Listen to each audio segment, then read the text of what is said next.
Welcome to the world of thrilling stories. Whether you're new or a returning viewer, we're so glad you're here. Before we dive into today's adventure, make sure to hit that like button and subscribe to never miss out on the suspense, mystery, and excitement that's coming your way. Let's get started. Softly, brushing my hair back from my forehead. But her voice, her eyes, they were different. A sharp edge, like she wasn't seeing me. Her gaze was fixed somewhere else, somewhere distant. You were just dreaming. You're safe now. But I wasn't sure. I wasn't sure at all. The letter still sat on the floor, the handwriting so familiar it made my blood run cold. My mother's handwriting. I grabbed it. "Mom," I whispered, my voice cracking.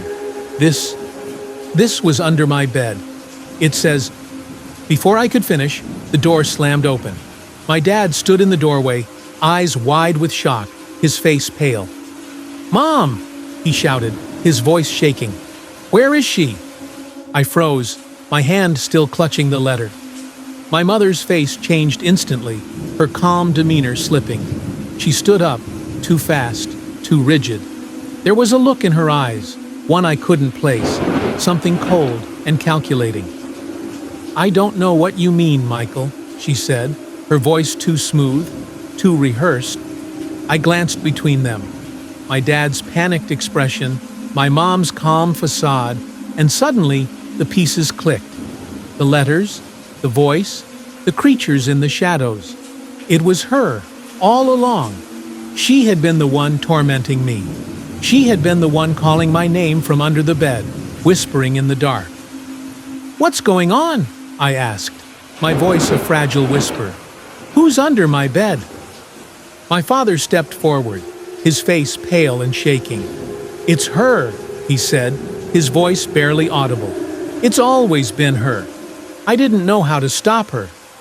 My mother's expression twisted into something grotesque, something inhuman. "You were never meant to find out," she hissed, her voice lowering to a guttural growl. "You were never meant to see him." Suddenly, the air grew thick, like the house itself was suffocating. I looked at my mother in disbelief, but there was no longer anything familiar about her.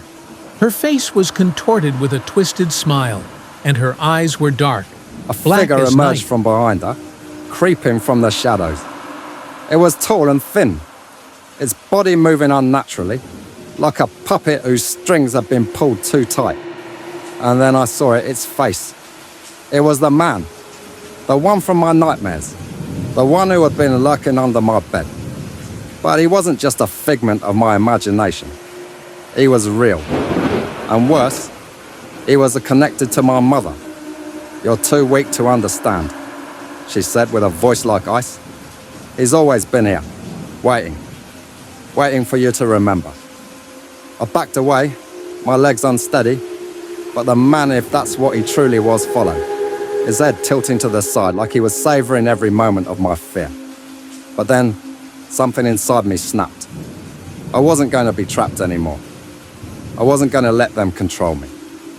"You're not my mother," I shouted, my voice stronger now. "Whatever you are, you won't get away with this." And with that, I grabbed the letter from the floor and tore it in half. A burst of light shot from it, blinding me for a moment. When the light faded, my mother, the thing that had been pretending to be my mother, was gone. The man shrieked in agony, his form twisting and flickering like a dying flame. I ran to my father, who was still staring at the spot where my mother had been, his eyes wide with disbelief. "What just happened?" he whispered. "I don't know," I replied, my voice trembling. "But it's over. For now." We both turned to look under my bed. The darkness there was still, no longer alive with whispers or strange sounds. I hadn't realized it until then, but the house was quieter, calmer. The weight I'd been carrying, the fear that had pressed on my chest for so long, was finally lifting. The man was gone. My mother's shadow was gone. But there was something else in the air, a lingering presence, something that would never truly fade. I looked at my dad, and he seemed different now too. I knew there were things in our past, things about our family, that would never be explained. But at least for now, I was free. And as long as the man never returned, maybe that was all that mattered. It's been 3 years since the accident. The police ruled it as a car crash, nothing more than a tragic mishap. But I knew better. I knew something wasn't right. I knew someone had taken my sister's life. I just never imagined how close to home it would hit. Her name was Lily. She was the light of our family, bright, caring, and full of life. We were close, best friends, really. When she died, a part of me died with her. The grief was overwhelming, but the nightmares that followed were far worse. I woke up one night to find a letter on my kitchen table. It wasn't there before, I was certain of it. I opened it with trembling hands. "You'll never find me. Lily was never meant to survive. She was the mistake. You were the one who was supposed to die." The ink was smudged in places, as if the writer had been in a rush. My breath caught in my throat. I'd never seen this handwriting before. Who would be sending me something like this? I immediately thought of the police. Maybe there was something they missed. But no, they had been thorough. They said Lily's death was an accident. But this letter felt personal. It felt like whoever wrote it knew me, knew exactly how to twist the knife. I tried to forget about it, hoping it was some sick joke. But the letters kept coming. The next one arrived a week later, slipped under my door. It was short, chilling. "You should have been the one in the car. Lily was just a distraction. Now I'm coming for you." I felt the hairs on the back of my neck stand up. I didn't sleep for days. The idea that my sister's killer could still be out there watching me haunted my every waking moment. Then, the third letter came. This one was different. It was postmarked from a town far away, one I'd never heard of. Inside, there was a single sentence scrawled in red ink. "I know where you live." I froze. My heart thundered in my chest. I had to get out. I had to leave my house, leave everything behind. But I couldn't. Not yet. Not until I knew who had done this, who had taken my sister from me, and why they were tormenting me. The letters kept coming, each one darker than the last. They spoke of my childhood, my deepest fears, things only someone who knew me intimately could know. Each time I read one, I felt like I was being watched. One night, the letters stopped. I thought, maybe, just maybe, I could have a normal life again. But then, the phone call came. It was late, just after midnight. "Are you alone?" a voice asked, deep and raspy. I froze, the phone slipping from my hand. That voice, it was familiar. It was the voice of someone I once knew, someone I trusted. "Who is this?" I whispered, my voice shaking. "You don't recognize me, do you? I've been waiting for you to remember." The call ended abruptly. I sat there, shaking. I knew that voice, how could I not? But I couldn't place it. It had been years since I'd heard it, but I couldn't deny it. It was the voice of my best friend, Danny.